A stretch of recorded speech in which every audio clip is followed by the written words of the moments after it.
अस्सलामुअलैकुम dear student, my name is doctor Wahidullah. आज मैं आप लोगों को बलूचिस्तान बोर्ड की केमिस्ट्री पे एक सीरीज़ ऑफ वीडियो शुरू करने जा रहा हूं, जिसमें मैं बलूचिस्तान बोर्ड के तकरीबन तमाम चैप्टर्स को कवर करूंगा। तो आइए बिना वक्त ज़ाया किए हम लोग बलूचिस्तान बोर्ड की केमिस्ट्री का पहला चैप्टर डिस्कस करते हैं, जिसका नाम है केमिकल इक्विलिब्रियम। तो केमिकल इक्विलिब्रियम को समझने से पहले सबसे पहले आपको केमिकल रिएक्शन के बारे में पता होनी चाहिए कि what is chemical reaction.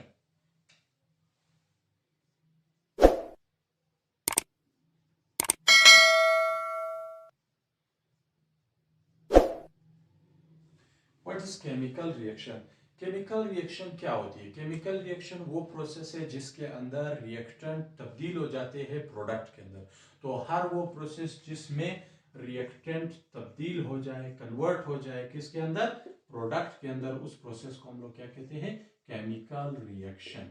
So the process in which reactant is converted into product is called chemical reaction.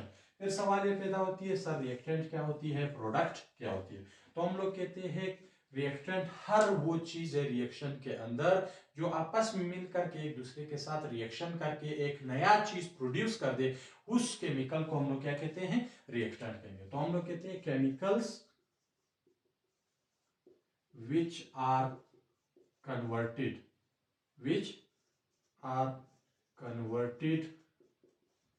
Into product, यानी हर वो केमिकल रिएक्शन के अंदर जो आपस में रिएक्शन करके नया चीज बना दे, उस चीज को हम लोग कहते हैं केमिकल रिएक्टेंट।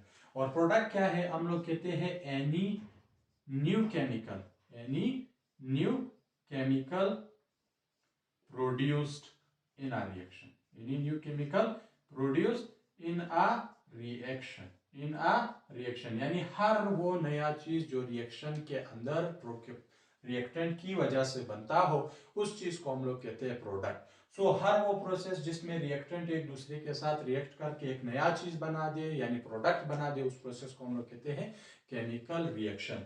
फॉर एग्जांपल आप देख सकते हैं कि फर्ज करें हमारे पास हाइड्रोजन गैस मौजूद है। जब इसका रिएक्शन होता है ऑक्सीजन के साथ, तो ये दो मिल करके क्या बनाते हैं? H2O यानी वाटर बनाते हैं। तो इस रिएक्शन के अंदर ये दो केमिकल एक दूसरे के साथ रिएक्ट कर रहे हैं, यानी केमिकल रिएक्शन कर रहे हैं। इन दो को हम लोग कहते हैं रिएक्टेंट, और इसकी वजह से केमिकल के एक नया केमिकल प्रोड्यूस हो रहा है जिसको हम लोग कहते हैं प्रोडक्ट।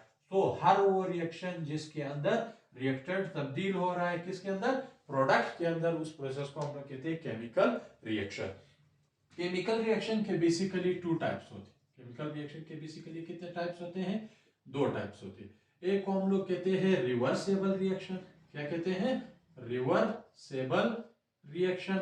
और एक को हम लोग कहते हैं इररिवर्सेबल रिएक्शन। एक को हम क्या कहते हैं? इररिवर्सेबल रिएक्शन। तो केमिकल रिएक्शन के बेसिकली टू टाइप्स होते हैं। एक को रिवर्सेबल कहते हैं और एक को इररिवर्सेबल कहा जाता है। What is reversible reaction? हम कहते हैं वो केमिकल रिएक्शन जिसके अंदर रिएक्टेंट तब्दील हो जाए प्रोडक्ट में और प्रोडक्ट वापस तब्दील हो जाए रिएक्टेंट के अंदर, उस रिएक्शन को हम लोग कहते हैं रिवर्सेबल रिएक्शन। फॉर एग्जांपल हमारे पास रिएक्टेंट मौजूद है, वो रिएक्टेंट चेंज हो जाते हैं किसके अंदर? प्रोडक्ट के अंदर। किसके अंदर? प्रोडक्ट के अंदर। और उसी वक्त प्रोडक्ट वापस चेंज हो जाते हैं रिएक्टेंट के अंदर, उस प्रोसेस को हम लोग कहते हैं रिवर्सेबल रिएक्शन। और वो रिएक्शन जिसमें रिएक्टेंट तब्दील होते हैं प्रोडक्ट के अंदर, जबकि प्रोडक्ट दोबारा रिएक्टेंट के अंदर तब्दील नहीं होते, उस प्रोसेस को हम लोग कहते हैं इररिवर्सेबल reaction. So the type of a chemical reaction in which reactant is converted into product and product is back converted into reactant is called reversible reaction. And the type of chemical reaction in which reactant is converted into product but product is not converted into reactant is called irreversible reaction. Reversible reaction को हम लोग कहते हैं by directional reaction. क्या कहा जाता है? By directional reaction. जबकि इररिवर्सेबल रिएक्शन को हम लोग कहते हैं यूनिडायरेक्शनल रिएक्शन। यूनिडायरेक्शनल रिएक्शन कहा जाता है। यूनिडायरेक्शनल रिएक्शन यानी हर वो रिएक्शन जिसमें रिएक्टेंट प्रोडक्ट में कन्वर्ट हो जाए, इस स्टेप को हम लोग कहते हैं फॉरवर्ड रिएक्शन। इसको क्या कहते हैं? Forward reaction.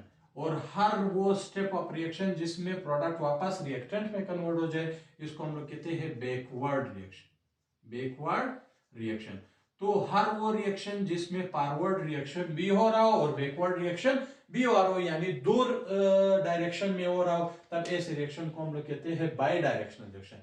यानी जिसमें दो डायरेक्शन हो रहा हो, यानी फॉरवर्ड भी हो रहा हो और बैकवर्ड भी हो रहा हो, तो लिहाजा रिवर्सेबल के अंदर दोनों होते हैं, इस वजह से इसको कहते हैं बाई डायरेक्शनल रिएक्शन। जबकि हम लोग इरिवर्सेबल रिएक्शन को कहते हैं यूनिडायरेक्शनल। क्यों? क्योंकि इसमें फॉरवर्ड रिएक्शन तो हो रहा है लेकिन बैकवर्ड रिएक्शन नहीं होता, इस वजह से इरिवर्सेबल रिएक्शन को हम लोग यूनिडायरेक्शनल रिएक्शन कहा जाता है।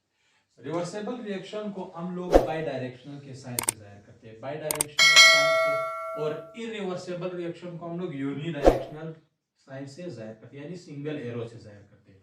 और साथ में एग्जांपल क्या हो सकता है, फर्ज करें हमारे पास हाइड्रोजन गैस है, इसका रिएक्शन होता है आयोडीन के साथ, तो हाइड्रोजन और आयोडीन मिल करके हाइड्रोजन आयोडाइड बनाते हैं। इसी वक्त हाइड्रोजन और आयोडाइड वापस टूट जाते हैं हाइड्रोजन और आयोडीन के अंदर, मतलब रिएक्टेंट कन्वर्ट हो गए प्रोडक्ट में और प्रोडक्ट वापस कन्वर्ट हो गए रिएक्टेंट में। सो ये एग्जांपल है रिवर्सेबल रिएक्शन का।